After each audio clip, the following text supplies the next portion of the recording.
So I just watched a video on reactive abuse by a blonde boy mom from the empath point of view. And if you don't know what reactive abuse is, it's like when you're a good person, you're good-hearted, and you don't, like, the narcissist pushes you to the point where you react out of character. Like, you get out of character, like you scream, you throw stuff, and you go crazy. The narcissist loves when you do that. It like, you get a high from it. It's like you hit a goal, like, okay, I've driven this person past the point of who they are. Now they're gonna start questioning themselves. It's like gaslighting, manipulation, all this stuff balled them to one big ball of, like, you get pleasure from it. It's like, y'all, it's weird as hell, but like, it's like hitting a goal in life. You're like, gotcha. You really are crazy. Like, we really do say that. Like, you really are crazy. Like, look who's the one. Like, look who's yelling now. Look who's crazy now. Like, you call me the narcissist, you're the narcissist. And that's where it begins.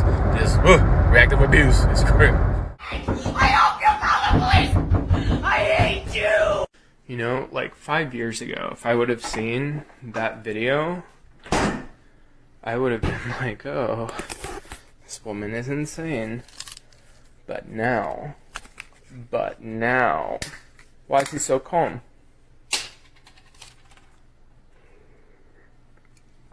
Why is he so calm? You guys know.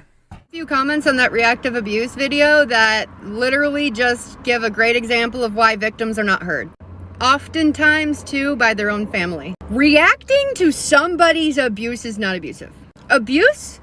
When you abuse somebody, you're also giving them trauma. Narcissists don't get trauma because you don't fucking like how they treat you. Because you call them an asshole for doing it. Because you literally get so fed up that you fucking finally snap. They want that reaction. That's the abusive part. That's why it's so hard to prove. That's why it sucks so bad for victims. Trust me, I'm the first to fucking know. We are not heard. If anything, we're blamed. Because we're the ones showing the emotion. And they're sitting back going, I don't know what's wrong.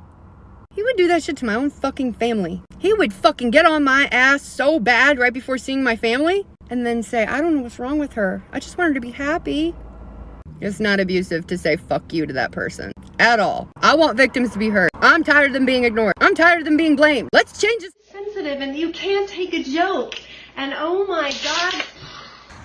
So this right here is a good illustration of reactive abuse, because the can represents the person being gaslighted, manipulated, and abused physically, mentally by the narcissist up until the point where they explode like a soda can.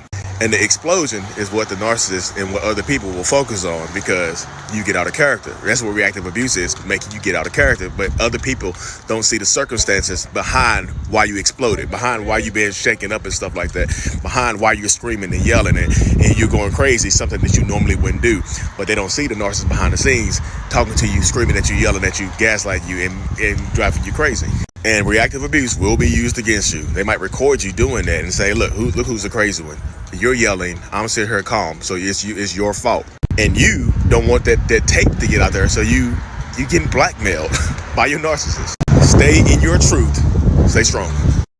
That is basically you are a peaceful, kind, loving person. That's all you want. You just want to be in love and you just want to be happy. And these people, they're like, no, I don't want you to be happy. And what they'll do is they will push and push and push and push until you fucking explode and you can't take it anymore. And you go out of character because you're just tired of what they're doing to you. And you start to freak out. You go into almost a childlike episode. That's what happens. You're going back into that inner child because you don't know what else to do. And then they blame you and they're like, look, see, you're crazy. And they act calm and you feel even more insane. Mine used to push me to the point of freaking the fuck out. And he would be like, see, I knew you were fake. All of your followers, your whole YouTube, they should know how fake you are. This is why I don't have a connection with you anymore, because I knew you were this evil, mean, abusive person, and it made me feel like I was fucking in. Reactive abuse doesn't always necessarily come in the form of screaming and freaking out and being pushed to your limits of breaking and you know, anger. Sometimes it has to do with if you have anxiety, if you have depression, if you have abandonment issues, someone knowing that you have PTSD over certain things, anxiety, triggers, trauma. They'll do and word things a certain way to watch you scream, to see how you react. They say things and methodically will do things to induce a panic attack to see if they could get the panic attack reaction. They'll wait for you to cry. And then they'll turn around and say, you know what, you're just so sensitive. I just don't know how to help you. Obviously, I'm doing something wrong. in which you'll turn around and you'll be like, no, I'm just very sensitive. It's not what you're doing, it's me. And you find yourself being manipulated as the one that is now comforting them when they induce the panic attack. This is another form of reactive abuse, and it's evil. Your narcissist tried to twist the situation back around on you to say that you're crazy. For example, my first narcissist, my college boyfriend, we could be in the middle of an important discussion, and if he felt like he was going to get uncovered in any sort of way, he would lay down in the same room we were in. He would close his eyes and pretend the conversation was over. Okay, so how is anybody going to react to this? Are you going to say, okay, well, you don't want to talk about it, so we're not? Or are you going to maybe raise your voice and get visibly upset? Well, then when I would do this, he would come back and say, look at me, I'm calm, cool, and collected here, and you're the crazy one. There's a name for this. It's called reactive abuse, and it's a manipulation tactic they use to absolve themselves of any kind of responsibility and provoke you to have this type of crazy reaction, as they call it. Don't fall for it. They're babies that can't communicate. If I can trigger you, I can control you. That's why narcissists work so hard to learn what makes you happy and learn what makes you sad and learn what makes you confused as well.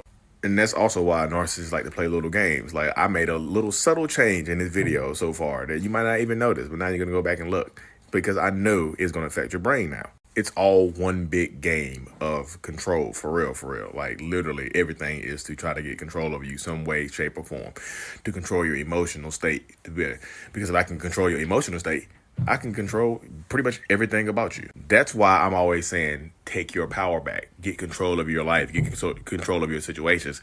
Because if a narcissist cannot trigger you, they cannot control you. They'll become frustrated with you. They might actually discard you and leave you because you're no longer fun to them. Or you're too strong for them because they can't control your emotions. When we put a teapot on the stove, we turn it on, the water inside gets warmer and warmer until it boils and the teapot whistles or screams. But we don't negatively label the teapot for doing exactly what we expect it to do. Our narcissists put that heat on us by constantly criticizing, antagonizing, devaluing, diminishing us until we scream. But we're not being abusive, we're being abused. So let's start a movement where we rephrase that word and put more focus on the fact that we're reacting to abuse. Give me your best ideas.